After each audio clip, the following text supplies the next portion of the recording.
aquilo que me dá esperança. Quero trazer à memória aquilo que me dá esperança.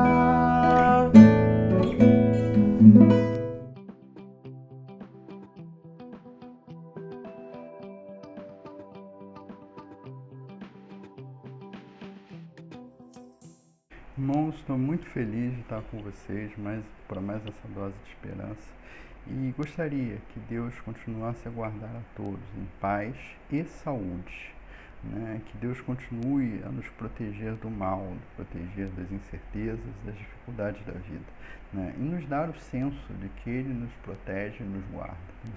Sejamos sempre gratos a Ele.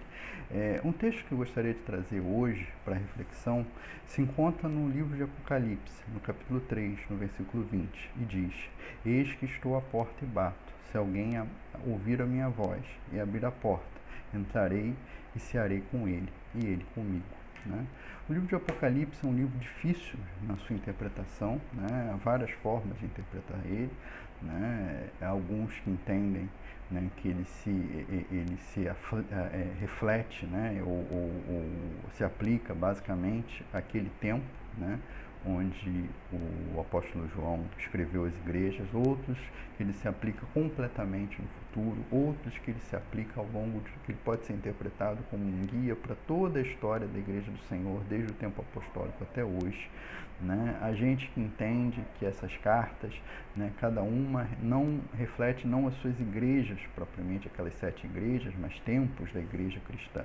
Né? De qualquer forma, né, e há várias formas de interpretar, né, isso, nós estamos tendo ainda na nossa igreja um estudo sobre isso. O fato é que, né, eu gostaria de focar numa coisa mais imediata nesse momento, né, que diz que daquela igreja, da igreja de Laodiceia, né? E pensar naquela igreja não tanto como uma igreja, né? Como uma congregação que existiu muitos séculos atrás, mas como a nossa própria vida, né? Como a nossa própria forma como nós temos vivido diante do Senhor, né? E nós temos aqui uma igreja, né, a qual o apóstolo João fala que não era nem fria nem quente, né? Ela não era uma igreja quente, ou seja, uma igreja que estava crescendo, que estava espiritualmente bem, que estava progredindo, como a igreja de Tiatira ou a igreja de Filadélfia, né? Também não uma igreja que sempre foi zelosa ou sempre buscou, né, o Senhor, mas que passava uma fase ruim, uma fase de esfriamento, como a igreja de Éfeso, né? Era uma igreja que tinha esquecido de Jesus. É uma igreja que sequer ouvia a voz de Jesus, né? Porque Jesus tinha ficado para fora dela, né? Era uma igreja que, se não ouvia a voz, sequer convidava Jesus a estar com ela, né? Isso é uma reflexão que nós temos que ter nas nossas vidas, né? Quantas vezes nós temos, por um tempo, por alguns dias, por algumas semanas, até por anos, deixado Jesus para fora das nossas vidas, né? É uma pergunta que eu não vou responder para você, né? É uma pergunta que é até difícil para mim responder, para eu responder para mim mesmo, né? Mas que implica que nós sejamos sinceros conosco, né? Muito sinceros conosco. Quantos de nós temos deixado Jesus para fora das nossas vidas, né? Quantos de nós sequer estamos querendo ouvir a voz de Jesus, né, em nossas vidas, em nossas casas, em nossos corações, né?